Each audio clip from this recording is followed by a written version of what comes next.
Brett McKay here, and welcome to another edition of the AOM podcast, which since 2008 has featured conversations with the world's best authors, thinkers, and leaders that glean their edifying, life-improving insights without the fluff and filler. The AOM podcast is just one part of the McKay mission to help individuals practice timeless virtues through thought, word, and deed. Also, be sure to explore our articles in artofmanliness.com, read the deeper dives we do in our Substack newsletter at dyingbreed.net, and turn our content into real-world action by joining the Strenuous Life program at strenuouslife.com.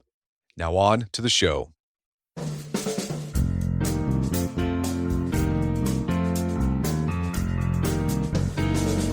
Remember those old hotel ice machines? The kind where you'd slide your bucket under the chute and hear the avalanche of cubes crashing into it? There's something so fun and strangely gratifying about that thing. Or think about breaking an icicle off the edge of a roof. Such a gratifying feeling from such a small act. My guest has written an ode to the outsized pleasures that arise from these kinds of everyday interactions with the physical world. His name is Ian Bogost, and his new book is The Small Stuff. Today in the show, Ian argues that fulfilling life isn't built solely by chasing the big components of happiness, but also by embracing the small moments of gratification that are woven throughout ordinary life. We discuss how those moments can be found in tactile experiences like shifting a manual transmission, turning a well-made knob, or flipping through the pages of a real menu. We explore how these small opportunities for engagement, for contact, connection, and control have been disappearing as the world becomes more digitized and automated and everything becomes a touchscreen. And Ian shares how opportunities for sensory enchantment can still be found in our increasingly dematerialized world. After the show's over, check out our show notes at aom.is/smallstuff.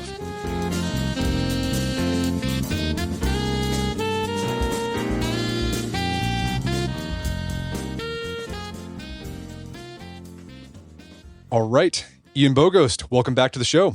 Great to be here. So the last time we had you on was 10 years ago. My God. It's been a long time. We discussed we discussed your book, Play Anything. Yeah. I really enjoyed that conversation.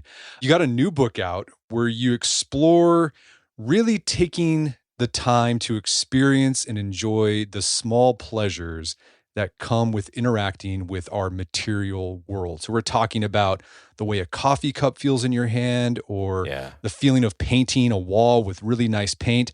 What kickstarted this exploration? Was there a moment you were enjoying some small thing where you thought, I should write an entire book about this? Yeah, it's a really great opportunity for me to kind of spill the beans on my life, I guess, because I mean, for your listeners who remember our conversation about my last book 10 years ago, I realized I was working on this project then, and maybe even before then. And the playbook was really about ordinary life too. It was about, enjoying the constraints of everyday life, and not so much like turning it into a game, but understanding what we could learn from the concepts of play and fun that related to ordinary life. And even before that, I'd been writing about toasters and slippers and slushies and that kind of thing at the Atlantic. And I did this philosophy book about things. And I think I've just been obsessed with this my whole life. And it was only over the last 5 years that it coalesced and I allowed it to happen. And the catalyst was a story I did a few years ago, maybe in 2022, about the end of the stick shift automobile for the Atlantic. Which is not a new idea, right? And people have been lamenting or writing elegies to the stick shift car for years and years. But it continues to decline, and electric vehicles don't have multi-speed transmissions at all. So, we're kind of at the end of the line. I got so much response from that story, so many readers, and they wrote in and they sent me postcards, and they were just very deeply connected to that example. And that was when I realized, oh, wait, this is bigger than I've given it credit for. This isn't just about the stick shift. And it's kind of related to all those prior thoughts I'd had and was maybe a little ashamed about. Like, why am I so interested in toasters and doorknobs and slushy machines and all the rest? And I decided to just sit down and try to figure it out and put it together. And that was the start of the book. When people were writing you about the stick shift article, what were they saying? I mean, what was it that caused the reaction? Yeah, what was interesting is that it was somewhat nostalgic and elegiac at times. I remember my father teaching me how to drive one, or I still enjoy driving it, but I miss the time when I had this, when the friction point was harder to find. But it was not like tender, or it wasn't about loss. It was about this deep sense of connection that people were describing with that particular apparatus. And some of it was mechanical, but some of it was more conceptual, like just watching someone else drive one and seeing and hearing the gears change, even if you didn't have your hand on the gear shift. And it opened up new ideas. There's a story I tell in the book about this. Somebody wrote me like this, they wrote me a physical letter and there was like a stamp on it. And I remember having that stamp in a stamp collection as a kid. And it just opened up this whole list of things that felt similar, like, tearing off the perforations of stamps and licking them and putting them on envelopes. And I realized that I think what people were telling me was, I didn't choose this change in my life. I didn't choose not to have that sense of contact and control and engagement and delight, but it happened anyway. It wasn't even quite a loss. It was more like a strong longing for that kind of contact with the world. It was very subtle and even difficult to describe. Like, a lot of people are like obsessed with nostalgia right now, and that's not it. It's not about looking backward. It was just about these very deep, rich examples of feeling strongly connected to the physical world. Yeah. You talk about in the book that connection to the physical world, whether you're shifting a car or licking a stamp, we look back and we think, well, man, that was kind of mundane. Yeah, it didn't matter, right? Yeah, like, okay. And that's why you don't miss it. Like, oh yeah. Well, who cares? Who cares? Right, exactly. But you also talk about there is it feels good. It feels when good. you do pay attention. Yeah. And something you do at the beginning of the book is you delineate 3 ideas. It's happiness, satisfaction, and gratification. Yeah. What is the difference between happiness, satisfaction, and gratification? And why did you think it was important to differentiate them? I'm going to start with the why did I think it was important. We have, for some reason, kind of overloaded contentment into one singular concept, and that's usually happiness. So when we think about what it means to be content in your life, there's kind of one flavor of it, and we've named it happiness. And nobody really quite knows what happiness is. If you ask someone, are you happy? They'll be like, I don't know. Like, what would it mean to be happy, right? And the psychologists and behavioral scientists, whatever, who study it, the way that they define this term is often by just asking people overall if they're happy, which is sort of like a circular argument. So I think of happiness as big picture, overall life contentment. All things being equal, how are things going? It's usually associated with big stuff, right? The opposite of small stuff. So like, is your job well matched to you? Do you feel purpose in doing it? Are you happy at home? Are your partnerships and relationships good? Do you feel like your community is something you're engaged with? Are you healthy? Are your children doing well? Do you have the resources you need to get by? It's that sort of very big picture kind of stuff.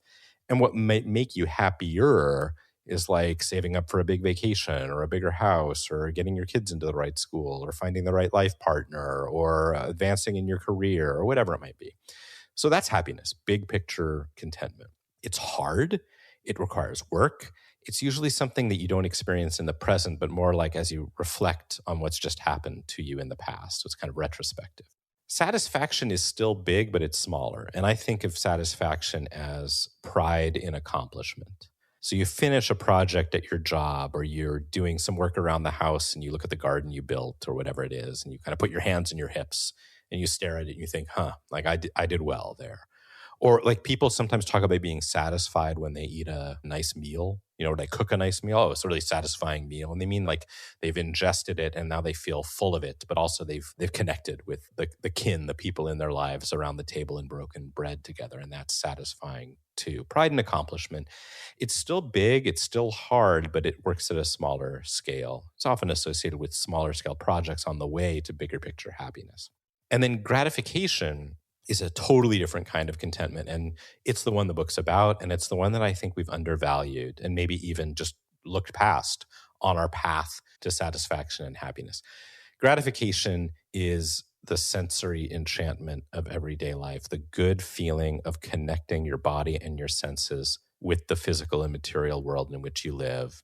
It's weird because it happens to you in the moment. It's not a past tense kind of thing, and it's not a future planning kind of thing. Like when you have a good sensory experience, that feeling of the gear shift in your hand, the roundness of it or the coolness or the chunk of it as it moves through the gears, you can't like save that for later. It happens right in the moment. Like a breeze hits your face on a warm day and you feel its cooling effect. That's something that happens to you right away. Or like right now as I'm talking to you, I can touch the smooth walnut desk in front of me where like the oils of my hands have over months and years smoothed it out and made it a little shiny. And that sensation, I either take it right now or it's gone forever. But that gone forever is not really a problem because it's right there the next moment as much as I want it. So gratification is happening to us all the time in a way if we simply learn to allow the gifts of the physical world to be gifts that we receive rather than that we ignore. So that good feeling of contact, connection, and control of the physical environment could be natural, it could be designed, it could be human constructed. Anything that you make contact with your body has the opportunity to gratify. So those are like maybe not the only ways of slicing up the world of contentment, but to me they were like an extremely useful way of dividing up different categories. And I just want to say, like, I'm in favor of all of them. This is not an argument against happiness. It's rather an argument that happiness doesn't tell the whole picture, the whole story of what a good life feels like. And gratification has a big role to play in that life. So gratification is kind of, is it like stop and smell the roses type? Yeah, or don't stop and smell the roses. Just smell them, you know? Like there's no need to stop. You smell the roses. Like you're walking past them and, there's roses. And that's it. That's like an interesting distinction because we have this sense that somehow doing things of any kind requires not doing something else, that we have to steal time or energy from big picture, big stuff accomplishments in order to do small stuff. And I think that's why we overlook them. So yeah, just smell the roses instead of stop and smell the roses if you want. So gratification is happening. It can happen all the time. You just have to pay attention to it. So it's interesting. Yes, I totally agree with that. But I've actually tried not to use attention as the way of helping people find the feeling of gratification because it kind of puts the effort back into your brain. And like we live in our heads so much and we're just like tied in knots all the time about how we can feel better. And attention is like, I need to pay attention. I forgot to feel the tink of the dishes against one another as I was putting them away in the cupboard. Darn, like I missed that opportunity for gratification. And that's not really how it works. It's more like acceptance than attention. Because like I was talking about my desk and, in the few minutes since we've talked about my desk, the desk is still there. I just stopped paying attention to it, stopped noticing it. I stopped kind of engaging with it. And now it's back and I'm talking about it again and here it is and I can feel it once more. So I think of it as this enormous surplus gratification. There's this tremendous surplus of sensory life that's always available to us. It's like a stream that's constantly running and all you need to do is kind of dip your toe in and you feel its current and it's always there. It's always accessible and available so long as you're a physical body in the world.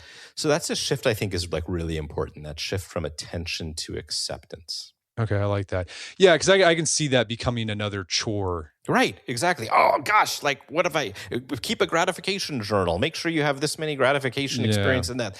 You're just going to lose if you take that attitude. Yeah. Yeah, and I mean, one of the examples of a gratifying experience that you described in the book, and when I read it, I was like, oh yeah, I felt that too, is the feeling after you make a turn in a car. Yeah. And then you let the steering wheel, oh my gosh, go straight and it just runs through your hands. Oh, I love it.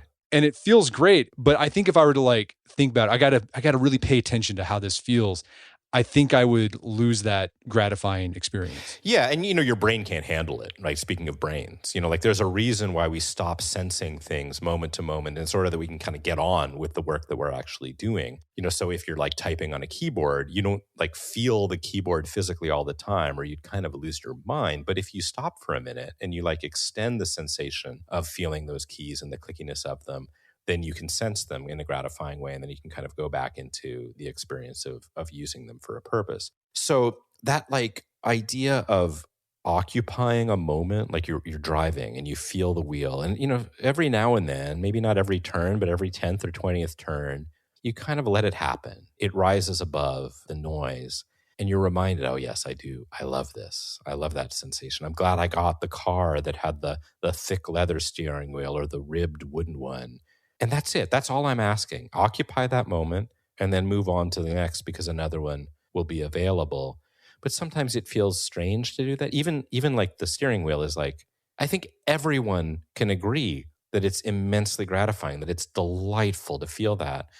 But they probably haven't talked about it before. They haven't, allowed it to feel good or to be normal that it would feel good. And that's some work that has to be done to make gratification accessible.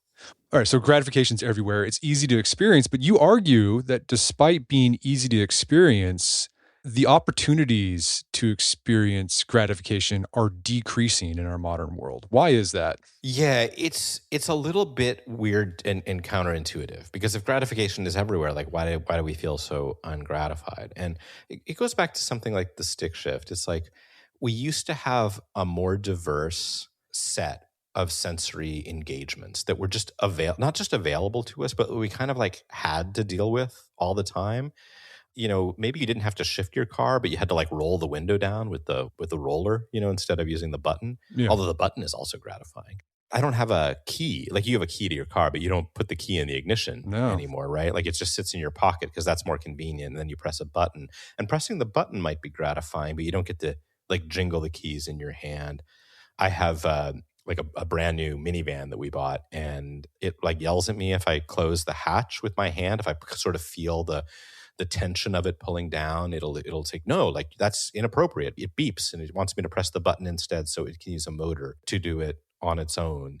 We have all these systems like that of automation and convenience, and some of them are bureaucratic and some of them are economic, but they have distanced us. They've disconnected us from those physical encounters in the world. Maybe the best example, one that everybody knows and has experienced, is the way that like a public restroom works. And you don't get to use the faucet anymore. No. Like, you don't turn the knob, you don't set it to the temperature and the pressure you want. You put your hands under it and hope that it operates by sensor. And then the soap is like that, and the towel dispenser is like that, and the toilet you just came out of flushed for you. And those may not seem like, maybe you even think, well, I don't want to touch anything in the bathroom, right? You're like, I'd rather not touch. But you didn't make the choice to do that.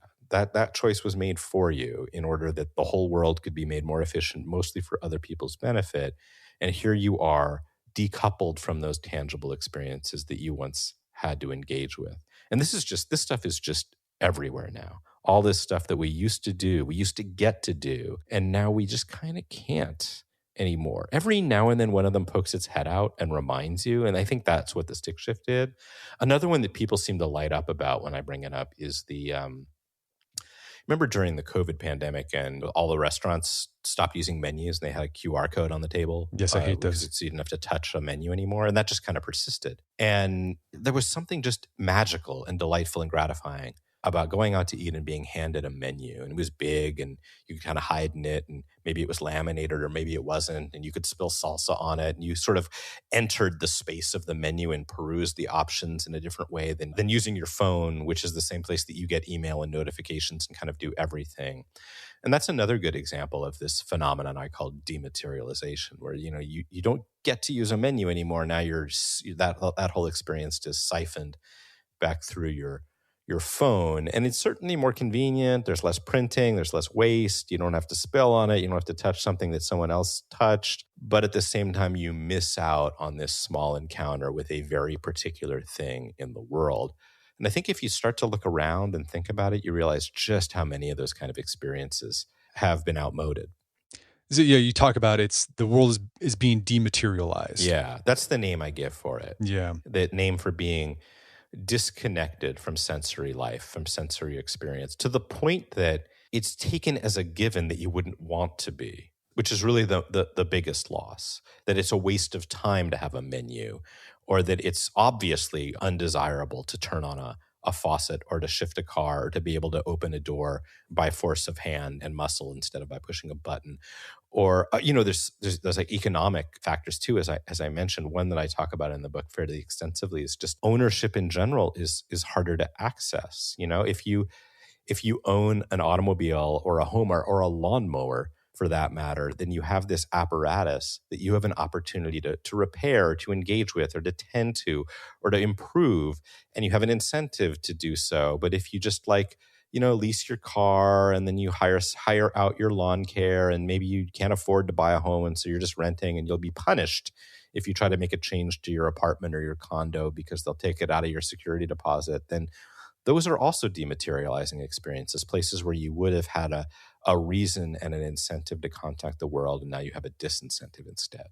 I think the car is a great place to see that dematerialization. So yeah. we mentioned the stick shift, but also we don't have knobs anymore. Everything's on the screen. Oh, the knobs. Yeah, the knobs. I love knobs on a car. And I think some car makers are bringing them back. The tides are turning finally. Yeah, because it's unsafe, right, to look at a screen on your car while you're driving. But it's funny that we required that kind of safety rationale to turn back. And that's really what it took was, the realization that you can't look at the road while you're also trying to change your climate control with your fingertips on a screen, instead of concluding the correct answer, which is that knobs are delightful. People just love to have a knob and a dial. And obviously the fact that it's safer to use one is great, but it doesn't have to be. It's just that we love those now, the knurled knobs and the click of turning them. So it's almost like there was this feedback loop of, the reason why it was delightful and gratifying to operate a car, but also safer to operate one that you could do by touch rather than turning your eyes off the road, also made it more gratifying. There was like a connection between the designed environment and the industrial design choices that automakers made and the sense of gratification you got out of them. But then we decided that like everything should be a touchscreen. Basically, elevators are like this too. I noticed this more and more. You don't press the buttons on an elevator. You touch there's a touchscreen outside and you press your floor, and this allows it to be routed more efficiently. But then you don't get to press the button anymore. And that's a loss. You just love pressing the button as a way of saying to the elevator, here I am, we are together. So this stuff is everywhere. And the knobs, the loss of knobs, is I think a very palpable example because they were so rich and gratifying experience. Yeah, another one where you see it, vending machines, they also are going to the screens, which I don't screens, like. yeah. I like the big button. I love the big button. Oh, the button. It's one of my strongest and most delightful memories from being a kid was the big fat button on the vending machine, feeling the coin drop into the machine too. Like you don't get to do that anymore. Like maybe you swipe a card and that's also gratifying with that chunk clunk of the quarter falling into the vending machine. And then there was a big old button, and there would usually be one that was larger than the others, like the lead soda. Yeah. And you kind of hit it with your fist. Yeah. That sense of like, I mean, it's not a violent act to hit it. It was more just like you really had to physically connect with the vending machine. And there was this sense of contact and of presence, of engagement with it that I also felt in other kinds of apparatuses, like an old telephone handset is like that, where it's heavy and you can kind of feel the intimacy of it near your mouth and against your ear. And you could, there was something about these kinds of objects that just made you feel like they were partners. This is, I talk about this in the book, that like, it sounds ridiculous at first, but I really, really mean it. If you can treat these objects in your life as friends, more like pets than like entities, like inanimate objects, then that's one way to find gratification again. And I think that sense of like going up to the vending machine and just knowing you're going to get to push the button, it's a kind of friendship. And we just decided that kind of friendship was like not desirable or useless or a waste of time or just something that we were going to accidentally erase from the world. And that's the sense that you're missing when you don't have it anymore.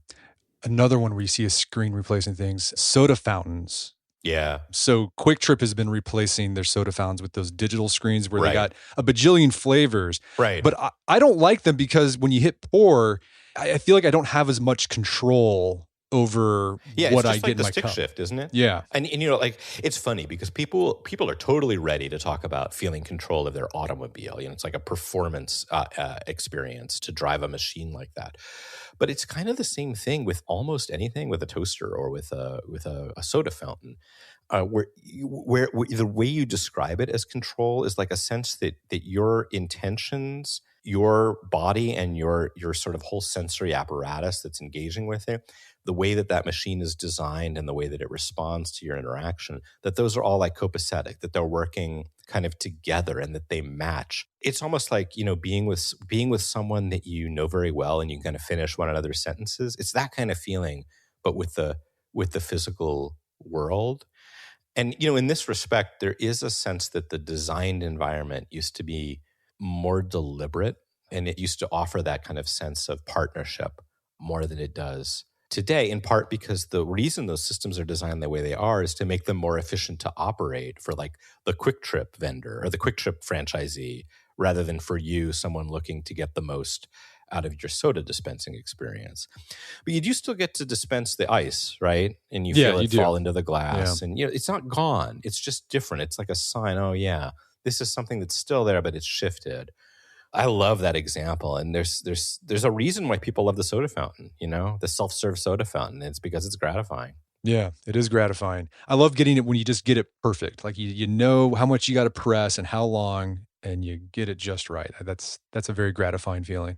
I love that. Yeah, that sense of like weird goals that people set for themselves that kind of don't matter. That's a good sign that gratification is happening too. Like we are a very goal-oriented culture now, and I think to a fault, really. It's one of the problems. It's one of the reasons why we're so obsessed with big stuff, happiness pursuits, instead of treating gratification as enough, at least on occasion. But one of the things that small goals can provide is an excuse to engage with those gratifying encounters more fully and more deliberately. And even when you mess up, it's still like delightful. Like, oh, I kind of got too much foam and I'm going to pour it out into the drain and then I'm going to go back to the well and get more.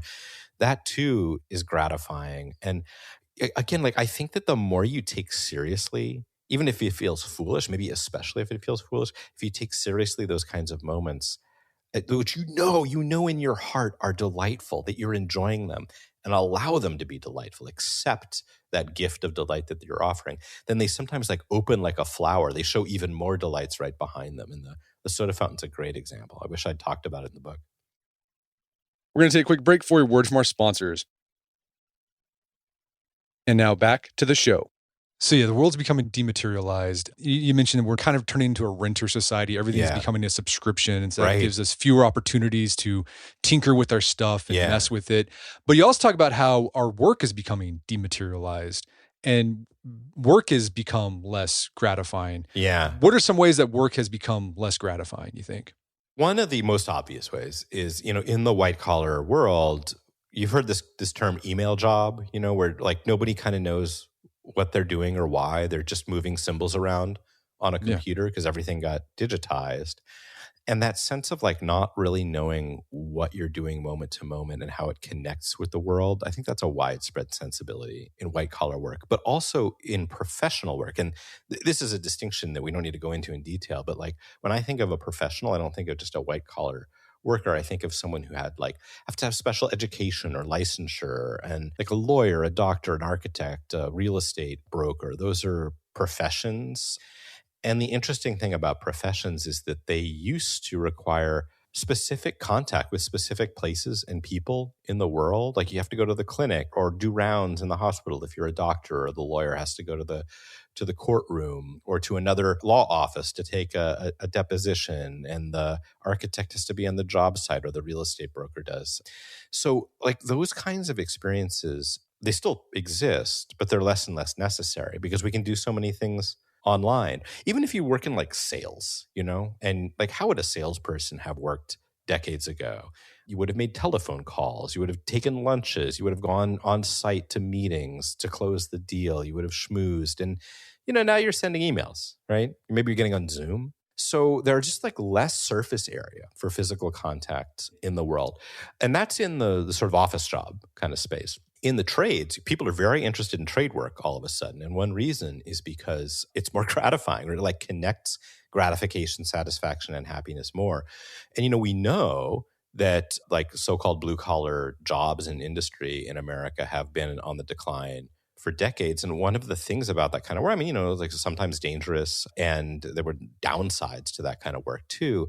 But it was strongly gratifying to be a plumber or a tile setter or to work a trade, because every moment of your job is deeply connected, not just to outcomes, but to the experience of doing it. You know why you're doing what you're doing moment to moment.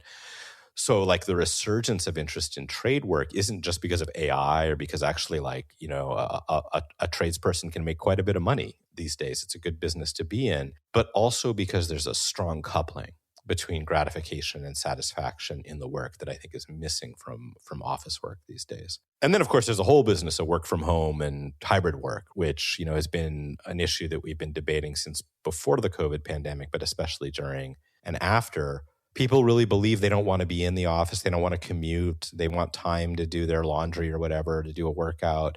but they're also a little confused about why and what they lose by not being able to move through the world in order to get to work and get from it and be with their coworkers and just be in the kitchen making a coffee in the morning and feeling the warmth of the mug and using the particular mug that you use at work. That's a part of your work life too.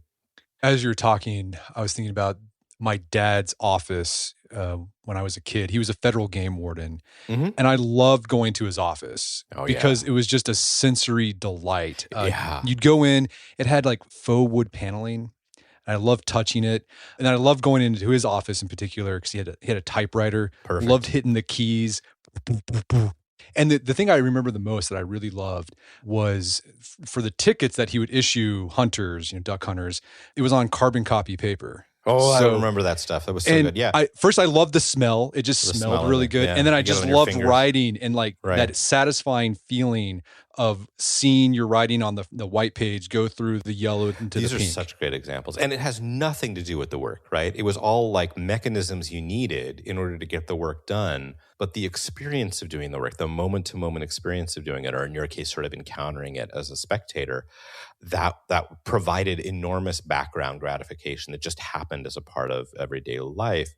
I remember when carbon paper was used in credit card transactions, every time you wanted that was a satisfying thing to watch. Yeah, that chunk of the Yeah. reader. And it took more time. And there's a reason why it got replaced with digital systems, but it was satisfying to do. It was satisfying to hear, to watch. And then you get the paper and even the sort of, feeling of the ink on your hands. You sometimes get make a mess with the carbon paper. That too was gratifying because it was like, here I am alive on earth with this ink, and that is something meaningful. Now I can go wash it off by turning the faucet on the sink, right? And it's like the life of gratification opened up new moments of gratification along the way. I love that example of the office because I could see it. Your father's office, I could see it in my mind's eye the moment you brought it up, even without knowing exactly what kind of office you were talking about. Right. Because the design world was more varied, like that wood paneling was an example of a gratifying visual and textural encounter that, these days you just wouldn't find. Like everything's white. Yeah, everything's white. Well, speaking of credit cards, another thing that's gone away that was gratifying was the credit card itself. It had the embossed print with your credit card number. And I I missed love that's gone. Or it had the hologram Oh my gosh. of the eagle. And Yeah. it was fun when you were a kid. You take your mom's credit card out and make it shine in the light. That's gone too. No more. Delightful. Yeah. I mean, it's so easy to find these examples. It's like the world just delivers them. And, that sense of loss or of dematerialization really is widespread. But at the same time, it's not fully lost. So, I have a credit card in my wallet still. And it's not embossed anymore. And yes, it doesn't have the hologram, but it's still a physical object that I can take in and out of my wallet. It has smoothness, or I can feel like the edges where they've started to wear. There's a little chip with an indentation, and I can run my finger across it. Or when I seat it into the reader and I feel it click in, that's still gratifying. So it's still there. It's different, but it's not left us because we still live in our bodies with objects that are made of atoms and we have to engage with. All right, let's talk about some ways we can reclaim our sensory life and experience more of this gratifying feeling. How can thinking like Andy Rooney help us do that? And for our listeners who aren't familiar with Andy Rooney, can you explain his shtick? It's possible that it's been a while. Yeah, it has been a while. It's been a while. So Andy Rooney was best known as a TV personality who appeared on 60 Minutes, on the TV magazine 60 Minutes at the end of the broadcast. And this was like a weekly news magazine, back in the days of 3 networks, and every Sunday it would come on and it would be like an hour of like very hardcore, intense, deep, difficult news about the world. And then at the end, Andy Rooney would sit at this messy desk and he would talk about some ordinary thing like pocket knives or towel dispensers or soap. And he had this kind of disposition, this kind of like curmudgeonly disposition. And that allowed him a kind of ability to get underneath things, to talk about them in a different way. And through doing so, he drew attention to this kind of ordinary truth of real reality, of like respecting someone who had a pocket knife because they could fix things, or of talking about like using the largest possible knife to cut an olive because he felt that sense of control that we were talking about earlier with the big vending machine button. And this was just it was daring and brave to give the world this gift of analysis of ordinary life in this primetime slot on television when everyone watched television to get information, and in a way that treated it as seriously as important current events, which is what the rest of the program was about. And he did this for years and years and years, and only retired in his 90s. And I just find him, he sometimes said things he shouldn't have, but that deep respect and commitment to truth seeking in every crevice and corner of the world, that is just an amazing gift that Andy Rooney gave us, and that we can just take and do in our own lives. Yeah, and you seem to be doing that with your work, with your articles in The Atlantic or your Twitter feed. I love, I was a big follower of your Twitter feed, and you'd make these observations like, this is something Andy Rooney would talk about. One of them was that I remember, because I've had this exact same thought. It was about ice cream scoops. So you go to the ice cream shop and you say, I want 1 scoop of ice cream, because you're full. You want something sweet, but you don't want to overdo it. So you ask for a scoop and you think you're going to get 1 single scoop. And then you see the scoop person put 1 in, and then they go back for another scoop. Yeah. And then another scoop. It's like, wait a minute, this is not a scoop of ice cream. This is 3 scoops of ice cream. Right. It's just like an amazing little thing, like this small moment. And in this kind of Andy Rooney way, it's kind of a gripe. Like, gripes are one way of getting to the truth. It's almost like caricatures are a way of getting to the truth. Yeah. You don't gripe just to complain. People mistake gripes for complaints sometimes, when what they really are is an attempt to get underneath something. Yeah, I think the gripes that's when we typically notice the material world. Yeah, when it's like the world has made its way above the fray, and you can see it. Yeah. So, annoyances can lead to gratification. Here's an example that I was thinking of. Let's take your zipper gets stuck, and that's frustrating. So you have to give it a close look, and you have to look at the mechanism of the zipper. You have to remove some of the cloth, or you maybe have to line up the teeth better. And then, after a few seconds of fiddling with it, which itself can be kind of satisfying, you have that gratifying feeling of the zip of those interlocking teeth, after being stymied. So annoyance can lead to gratification if you use it to ask, what's going on here? Yeah. Nuisance, embarrassment is another one that's like that. If you feel like, why, like, this is a little weird, like, why am I doing this? Or you feel like even shame, like, oh, did someone see me like pull 8 towels out of the dispenser or whatever?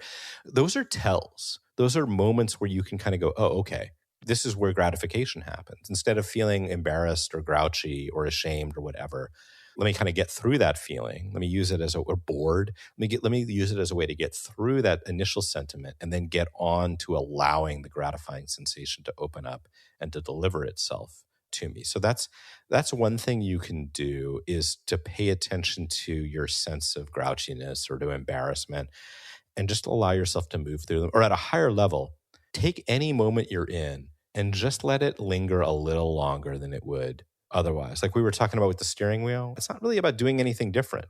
You're not stopping. You're not like searching your brain for whether you're paying attention to your steering wheel.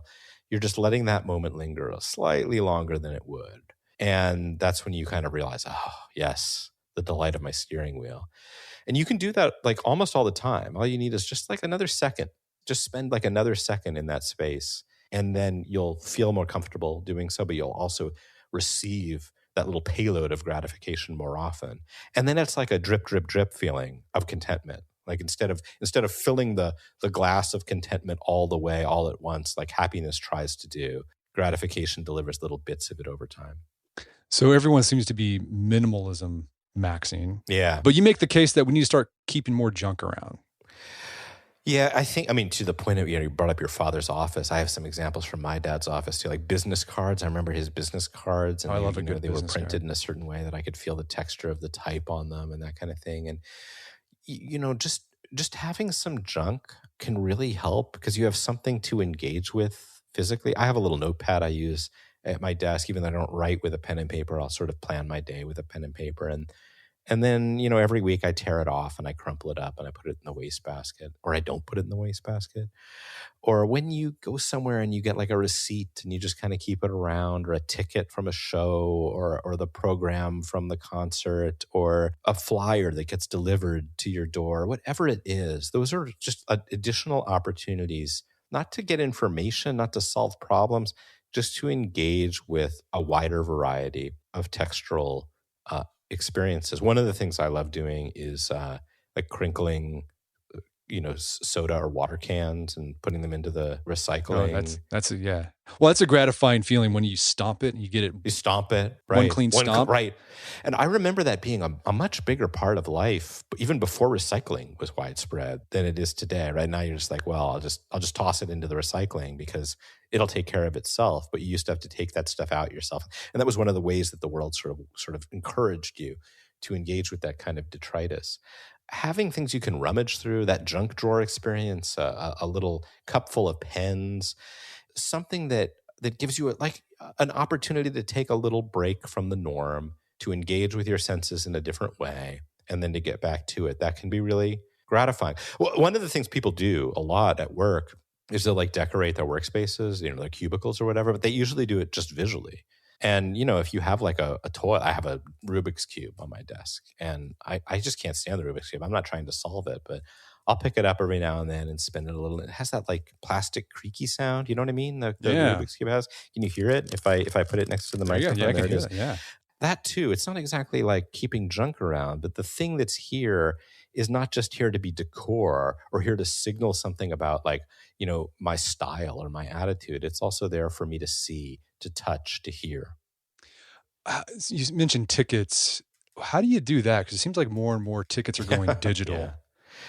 Yeah, they went the QR code route with the menus, and that feels like a particular loss to me, because that sense of being deeply engaged with this piece of paper that you could easily lose and that maybe cost you hundreds of dollars, and then you're out, the opportunity to go to the show. The stakes were high. The stakes were high, and so it connected you to it. But usually when there's a loss like that, a dematerializing effect, there's something else that takes its place that's available. And that might be, the program that you get at the theater. Some people will bring back their playbill from a Broadway show and they'll put it in an album. But it's equally gratifying to take the brochure of the program and kind of roll it up, and put it in your jacket pocket, and then not really trying to save it for later necessarily. You just want a thing that gives you this sort of additional sensory connection to the experience. Or maybe you find it a year later in your jacket pocket when the seasons roll around again. And you remember going to the show, but then there's this little surprise that you can engage with and perhaps just throw away. You can buy, it's been turned into commerce, right? Now you can buy a souvenir instead, where you used to have the ticket to take with you. And that's okay, I think. I think we need to recognize that as the world has shifted, taking advantage of opportunities to be engaged with our senses is something that's worth pursuing, that's even worth spending money on. So you can buy these souvenir tickets now for certain shows, or you go to a football game or whatever, and you buy the version of the ticket that you used to get on paper, and now you've got to pay money and it's put behind plastic, and it feels ridiculous. But it's okay, because what you're trying to get is a tactile experience, not just a memory. And getting that via a service or even an object is all right. That counts as living in the world in a more engaged way as well. Yeah, our family, we prefer paper tickets when we fly. Always get a paper. Really? I haven't done the phone yet. We haven't done it. But there's a hierarchy of paper tickets. There is. There's the one that you get at the self-service kiosk, is that flimsy. Yeah, I'll take that. But my favorite paper plane tickets are when you get them at the gate. So you miss. I know exactly what you mean. And it's the hard card stock, and then they're still using the computer that's running Cobalt or whatever. That's right. I love that ticket. It's just it's sturdy, and I love the way it feels, and it bends and it perforates. You can tear it. It's gratifying. And the thing about that example is that it's not gone. It's not gone. It's not automatic. Right. But the thing I love about this is you can go up to the gate agent, and you can ask them for a boarding pass. They won't blink. They'll print one for you right away. And then you'll have it, and you can hold it, and you can fold it, and you can tear off that little bit that you're talking about, and you can put it in the seat in front of you and forget it, or you can put it in your bag and take it home.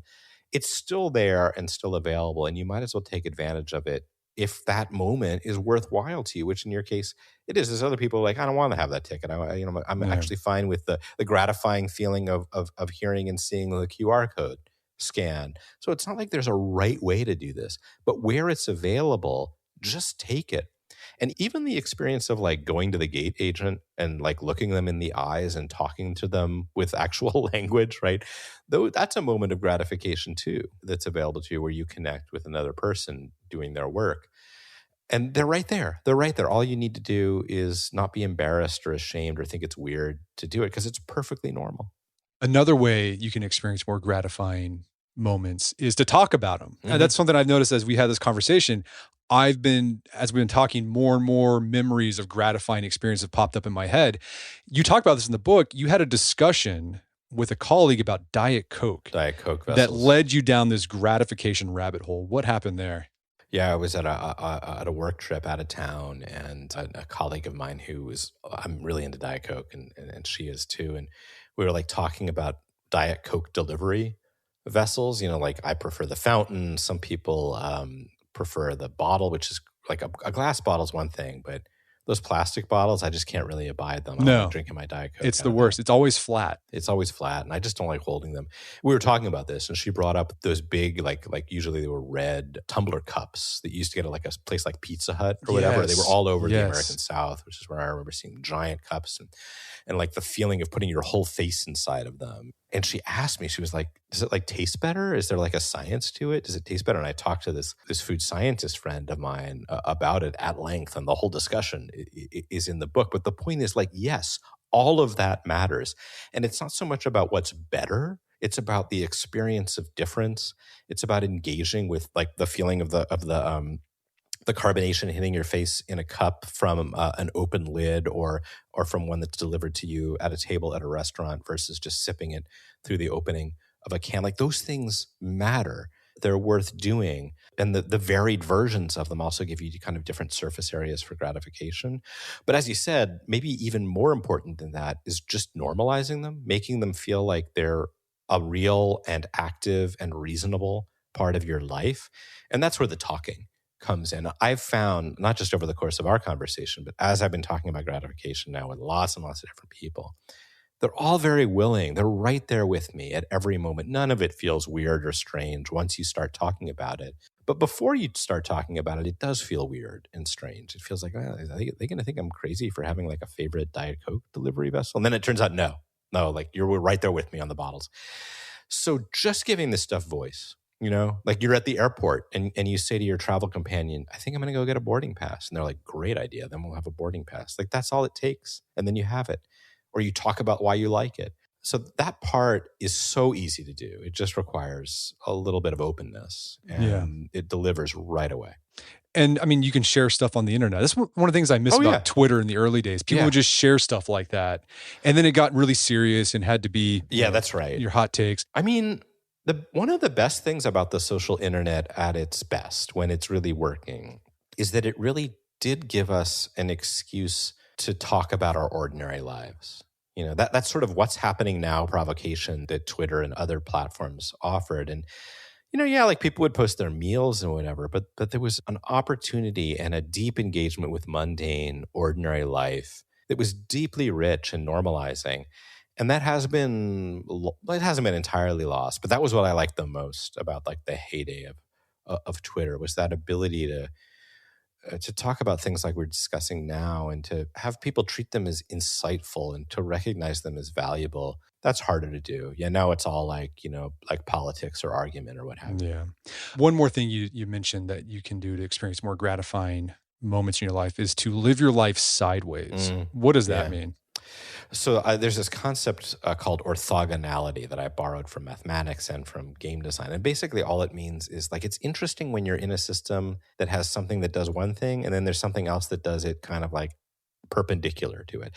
So in game design, we talk about like in chess, think about in chess, you've got like pieces that move like a rook does in straight lines. And then you've got pieces that move like a bishop or a queen does on diagonals. So they're like literally orthogonal to one another. And what that does is it gives you a different sensation. There's different kind of strategies you can use in a game of chess. But you could also think about your sensory life as one that can benefit from orthogonality. So whatever it is that you normally encounter with your body and your senses at home or at work or in whatever you do, if you seek out opportunities for sensory engagement that are orthogonal to it, that are different from the norm, then you're kind of creating this opportunity for a more diverse sensory regimen. So like a simple example is, if you work in an office all day and you're sitting and, you come home and you're like, actually, like, I just want to feel my fingers like sink into the wet moistness of of the dirt outside in my garden, then that's orthogonality. And the trick is not to turn it into like a task or a job or a goal, but what you're really looking for is just a different sensory experience than you have in your, kind of your normal routine or in your day. Like when you stop and you're like, I think I'm gonna go, I work at home, I'm gonna go downstairs and I'm gonna make lunch. That's also an opportunity for orthogonality, like something different from what you do in your ordinary life or in the ordinary moments that you encounter. Exercise your senses in different ways. I love that. Well, Ian, this has been a great conversation. Where can people go to learn more about the book and your work? The book is called The Small Stuff. If you go to smallstuffbook.com, that's the easiest way to get from there to more information about it. And you can find it at your favorite bookseller. The rest of my work is at bogost.com, Bogost.com. And I'm just really grateful for the opportunity to talk to you about it. Well, Ian Bogost, thanks for your time. It's been a pleasure. My guest here was Ian Bogost. He's the author of the book, The Small Stuff. It's available on Amazon.com and bookstores everywhere. You can find more information about his work at his website, bogost.com. Also, check out our show notes at aom.is/thesmallstuff, where you can find links to resources when we delve deeper into this topic.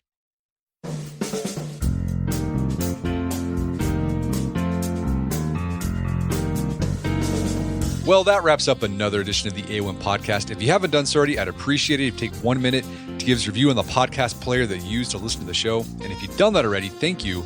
Please consider sharing the show with a friend or family member who you think was something out of it. As always, thank you for the continued support. Until next time, it's Brett McKay, reminding you to listen to the AOM podcast, but put what you've heard into action.